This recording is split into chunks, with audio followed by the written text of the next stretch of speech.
Headline sponsored by Abhilashi Group of Institution. Join us to beat the crowd. मुख्यमंत्री ने नाचन विधानसभा क्षेत्र के लिए 133 करोड़ रुपए के विकासात्मक परियोजनाओं के किए शिलान्यास और उद्घाटन। बोले राज्य सरकार हिमाचल प्रदेश को विकास के मामले में देश का अग्रिम राज्य बनाने के लिए अग्रसर। विधायक राजेंद्र राणा ने प्रदेश सरकार पर बोला हमला, कहा एसओपी को नहीं मान रही प्रदेश सरकार। क्या कोरोना को लेकर सत्ता पक्ष और जनता विपक्ष के लिए अलग अलग हैं कानून, बताए सरकार। फतेहपुर के राजा का तालाब गांव में जमीनी विवाद बना युवक की मौत का कारण। 2 परिवारों में चल रहा था काफी समय से जमीनी विवाद। पुलिस ने मामला दर्ज कर जांच की शुरू। और सोलन में सूक्ष्म रूप से मनाया जाएगा स्वतंत्रता दिवस। शहरी विकास मंत्री सुरेश भारद्वाज करेंगे ध्वजारोहण। परेड में पुलिस और होमगार्ड की टुकड़ियां लेंगी भाग। नमस्कार, आप देख रहे हैं HP 24/7। मैं हूं जनेशा। मुख्यमंत्री जयराम ठाकुर ने वीडियो कॉन्फ्रेंसिंग के माध्यम से मंडी जिले के नाचन विधानसभा क्षेत्र के लिए 133 करोड़ रुपए की विकासात्मक परियोजनाओं के उद्घाटन और शिलान्यास किए। मुख्यमंत्री ने कहा कि राज्य सरकार हिमाचल प्रदेश को विकास के मामले में देश का अग्रिम राज्य बनाने के लिए अग्रसर है और उन्हें निर्देश दिए कि जिन विकासात्मक परियोजनाओं की आधारशिला आज रखी गई है उन्हें निर्धारित समय अवधि में पूरा किया जाना सुनिश्चित बनाया जाए। मुख्यमंत्री ने कहा कि राज्य की पिछली कांग्रेस सरकार ने केवल घोषणाएं ही की और जमीनी स्तर पर कुछ भी नहीं किया। कांग्रेस सरकार ने कार्यकाल के अंतिम वर्ष में राज्य के विभिन्न हिस्सों में केवल आधारशिलाएं रखी, जिन्हें वर्तमान राज्य सरकार द्वारा पूरा किया गया है।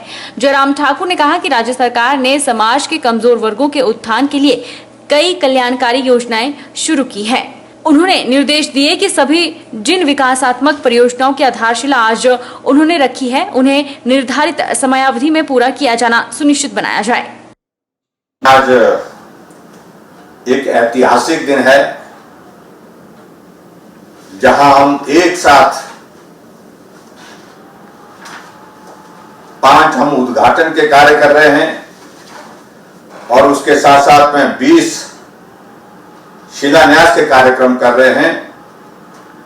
और इन सभी कार्यक्रमों को अगर हम संख्या के हिसाब से मिलाएं तो 25 कार्यक्रम एक साथ एक जगह और लगभग 133 करोड़ की लागत से आज ये संपन्न हुए। इसके लिए मैं आपके विधायक को, आप सभी को बहुत बहुत बधाई और शुभकामनाएं देता हूं। आप कल्पना कर सकते हैं कि नाचन विधानसभा क्षेत्र विकास की राह पर किस रफ्तार से आज की तारीख में चल रहा है।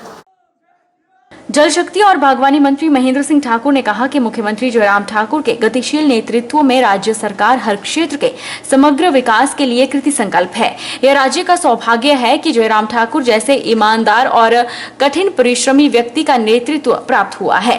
पिछले लगभग 2 वर्षों की समयावधि में हिमाचल प्रदेश प्रगति और खुशहाली की राह पर तेजी से आगे बढ़ा है। यहाँ तक कि कोरोना महामारी के बावजूद प्रदेश में विकास की गति निरंतर चल रही है, जिसका श्रेय मुख्यमंत्री को जाता है। आज का कार्यक्रम एक ऐतिहासिक कार्यक्रम जो है वो नाचन विधानसभा चुनाव क्षेत्र के लिए हुआ है। एक मुश्त जो है वो 25 विकास कार्यों का शिलान्यास और साथ में जो है उनका उद्घाटन किया गया है। ये शायद ही नाचन के इतिहास में दूसरा मौका होगा। पहला मौका तब था जब 33 ऐसे कार्यक्रमों का शिलान्यास और उद्घाटन किया गया था। ये तभी संभव हुआ जब प्रदेश का मुख्यमंत्री जो है वो मंडी जिला से है और विशेष करके ठाकुर जयराम जी हैं, जो विकास प्रिय हैं, जिनके यहाँ एक ही लक्ष्य है जीवन का कि मैंने विकास करना है और विकास को आगे ले जाना है। जिन्होंने कभी ऐसा नहीं सोचा कि ये मंडी का क्षेत्र है, शिमला का क्षेत्र है, कांगड़ा का क्षेत्र है, सिरमौर का है, चंबा का है। जिन्होंने हमेशा एक ही बात सोची है कि पूरा हिमाचल प्रदेश के 68 विधानसभा चुनाव क्षेत्रों के अंदर विकास जो है एक दृष्टि से किया जाएगा। मुख्यमंत्री जयराम ठाकुर ने आज CII द्वारा HP economic summit getting the growth bank पर आयोजित एक वेबिनार के उद्घाटन सत्र को संबोधित करते हुए कहा कि प्रदेश औद्योगिक निवेश नीति के तहत औद्योगिकरण को बढ़ावा देने, इसे और अधिक प्रभावशाली और उद्योग अनुकूल बनाने के लिए आकर्षक प्रोत्साहन प्रदान कर रहा है। मुख्यमंत्री ने कहा कि कोविड-19 के बाद क्षेत्रों में निवेश को आकर्षित बनाने के लिए पर्यटन नीति, फिल्म नीति, सूचना प्रौद्योगिकी नीति, आयुष नीति जैसे विभिन्न नीतियों को तैयार किया गया है। हिमाचल प्रदेश को देश के औद्योगिक केंद्र बनाने के लिए राज्य सरकार ने एक समग्र दृष्टिकोण अपनाया हुआ है। जयराम ठाकुर ने कहा कि कोरोना महामारी ने विश्व अर्थव्यवस्था पर प्रतिकूल प्रभाव डाला है। इससे ग्लोबल इन्वेस्टर मीट की सफलता के बाद राज्य सरकार द्वारा निर्धारित लक्ष्य भी प्रभावित हुए हैं। हालांकि अर्थव्यवस्था सबसे निचले स्तर पर पहुंच गई है, फिर भी सरकार इसे पुनर्जीवित करने और ग्लोबल इन्वेस्टर मीट में निर्धारित निवेश लक्ष्यों को हासिल करने के लिए प्रतिबद्ध है। आखिरकार इस कोरोना के इस दौर में भी हम सब लोगों को काम करना होगा और काम करते हुए आगे बढ़ना होगा। देश भर में इकोनॉमी को खोलना, लॉकडाउन से बाहर निकलना और हमारी जो है इकोनॉमिक एक्टिविटीज शुरू हों, उस दृष्टि से काम पूरे देश भर में शुरू हुआ और हिमाचल प्रदेश में भी हमने उस दिशा में काम करने की शुरुआत की। कोविड-19 के इस कठिन दौर में भी आप लोगों ने प्रदेश सरकार को, केंद्र सरकार को जिस रूप में जो मदद की जा सकती थी वो मदद भी आप लोगों ने की। उसके लिए भी मैं आप सबका धन्यवाद करता हूँ। भी हमको सहयोग मिला उस दृष्टि से कि अगर कोई बाहर से आपके टीम आती है, लेबर आती है, तो उनको क्वारंटाइन करना, क्वारंटाइन करने के बाद उसके बाद फिर उनको जो है वो इंश्योर करके कि अब ये कोविड पॉजिटिव नहीं है, उसके बाद काम पे लगाना। तो उस दृष्टि से आप लोगों ने भी इस SOP को फॉलो किया है, बहुत अच्छी तरह से फॉलो किया है, मैं कह सकता हूँ। कोरोना जैसी महामारी को लेकर प्रदेश सरकार कतई गंभीर नहीं है। अब सरकार पर ही कोरोना को फैलाने के पुख्ता आरोप लग रहे हैं। कोरोना को लेकर सत्ता पक्ष के लिए अलग कानून लागू हो रहे हैं, जबकि आम जनता और विपक्ष के लिए अलग कानून लागू हो रहे हैं। अगर विपक्ष या जनता में से कोई कोरोना SOP को तोड़ रहा है तो SOP तोड़ने के तहत कार्रवाई हो रही है, जबकि सत्ता पक्ष और सरकार की तरफ से कोई SOP तोड़ रहा है तो कोई कार्रवाई नहीं हो रही। ये बात राज्य कांग्रेस उपाध्यक्ष और विधायक राजेंद्र राणा ने कही। उन्होंने कहा कि इससे बेहतर है कि सरकार आम जनता और विपक्ष के लिए अलग नोटिफिकेशन जारी करे और अपने लिए अलग नोटिफिकेशन जारी करे। सरकार की जो गाइडलाइन जारी हुई उसका पूरा समर्थन किया, सहयोग किया और आज हिमाचल प्रदेश में ऐसा लगता है कि हिमाचल सरकार दोहरे मापदंड अपना रही है। दो कानून हिमाचल प्रदेश में इस कोरोना के इस दौर में कोविड-19 में चल रहे हैं। जो सत्ता पक्ष से संबंध रखने वाले हैं उनके लिए अलग कानून है, वो सोशल डिस्टेंसिंग की भी धज्जियां उड़ा रहे हैं। मुख्यमंत्री कार्यालय से लेकर मंत्रियों से लेकर आम जो भारतीय जनता पार्टी से संबंध रखने वाले नेता हैं वो लोगों के बीच में भी जा रहे हैं, कोरोना कैरियर भी बन रहे हैं और उनके ऊपर कोई मुकदमा नहीं है, उनके लिए कोई पाबंदी नहीं है। दूसरी तरफ जो है वो कांग्रेस पार्टी के कार्यकर्ता हो, विपक्ष हो और आम जनता के लिए अलग कानून है। मुझे लग रहा है दोहरे मापदंड जो हिमाचल प्रदेश में अपनाए जा रहे हैं ये सरासर गलत है और जनता के साथ अन्याय है। 20 जुलाई को मंडी जिला में 50 के करीब ही कोरोना पॉजिटिव मरीज थे, जो 21-22 दिनों के अंदर बढ़कर 225 हो गए हैं। पिछले 2-3 दिनों से कोरोना के मामलों में कटौती हुई है। मंडी जिला में आज 11 नए मामले कोरोना के आए हैं। ये जानकारी CMO डॉक्टर देवेंद्र शर्मा ने दी है। उन्होंने बताया कि जिला में अब 273 कोरोना पॉजिटिव मामले हैं, जिनमें से एक्टिव केस 109 हैं और 159 ठीक होकर घर जा चुके हैं। CMO ने बताया कि कोरोना से जिला में 5 लोगों की मौत भी हो चुकी है। जिला में 5 कोविड केयर सेंटर हैं और उन्होंने बताया कि आने वाले दिनों में जिला स्वास्थ्य विभाग का फोकस होम आइसोलेशन की ओर ज्यादा है। कम लक्षण वाले लोगों को होम आइसोलेट किया जाएगा।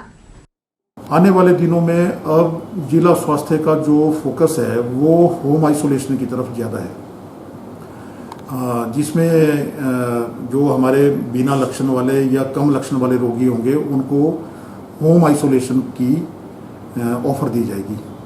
उसमें कुछ शर्तें हैं, जैसे कि उस घर में उनके लिए एक अलग से एक कमरा और बाथरूम अलग से होना चाहिए और एक स्वस्थ व्यक्ति उनके लिए केयर गिवर होना चाहिए जो उनकी सेवा शुश्रूषा कर सके और जिसकी उम्र 15 से 45 वर्ष की होनी चाहिए और उसमें भी कोई किसी किस्म की कोई बीमारी जैसे कोमॉर्बिडिटी होती हैं, blood pressure, asthma, diabetes, cancer का रोगी या कोई ऐसा व्यक्ति जो स्टीरॉयड्स दवाई ले रहा हो और उस घर में कोई 60 वर्ष से ऊपर का कोई ऐसा व्यक्ति न हो जो भी कोमॉर्बिड हो।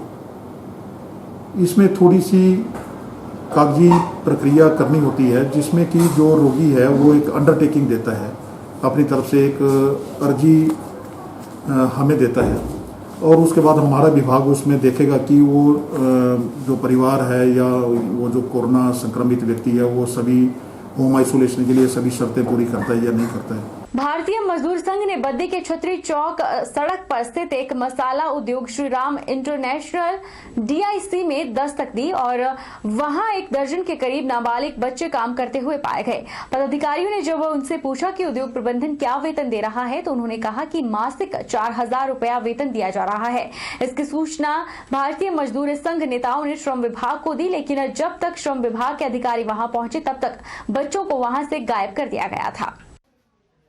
भारतीय मजदूर संघ प्रदेश अध्यक्ष मेलाराम चंदेल और प्रदेश कार्यकारिणी सदस्य राजू भारद्वाज ने बताया कि मसाला उद्योग में सरेआम नाबालिग बच्चों से काम करवाया जा रहा है और उन्हें वेतन भी कम दिया जा रहा है। यही नहीं, ज्यादा समय काम करवाने पर उन्हें ओवरटाइम भी नहीं दिया जा रहा और साथ ही महामारी के समय पर किसी भी मजदूर को मास्क और ग्लव्स तक नहीं दिए जाते हैं। उन्होंने कहा कि जब हमारे लोग उद्योग में गए तो वहां 1 दर्जन के करीब नाबालिग बच्चे काम कर रहे थे। जब लोगों ने उनसे बात की और वेतन की जानकारी ली तो उद्योग प्रबंधन उन्हें उद्योग के अंदर ले गए और चोर रास्ते से बाहर निकाल दिया गया।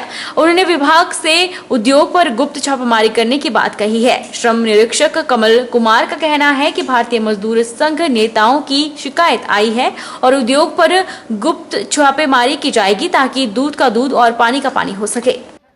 इंडस्ट्री का नाम है जी Shri Ram international industry Baddi.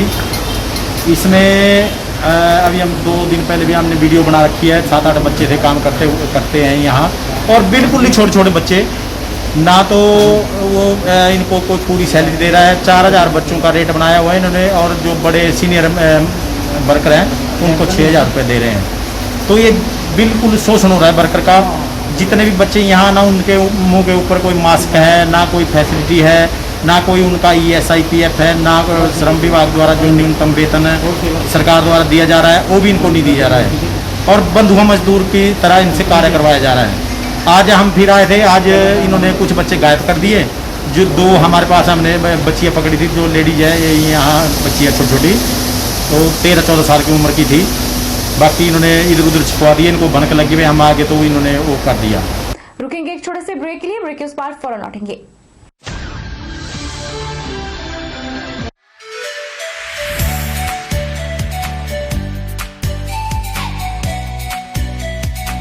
Abhilashi Group of Institution, where you can get admission in 2020 and 21 for BTech in Civil, Mechanical, Electrical and Computer Science Engineering, Diploma in Civil, Mechanical and Electrical Engineering, B Pharmacy, B.Ed, D.L.Ed, MSc, Physics, Chemistry, Botany, A&M, GNM, BSc Nursing and Post Basic BSc Nursing courses. For detailed inquiry, please contact Abhilashi Group of Institutions, near Chowk, Tehsil Bald District, Mandi, Himachal Pradesh.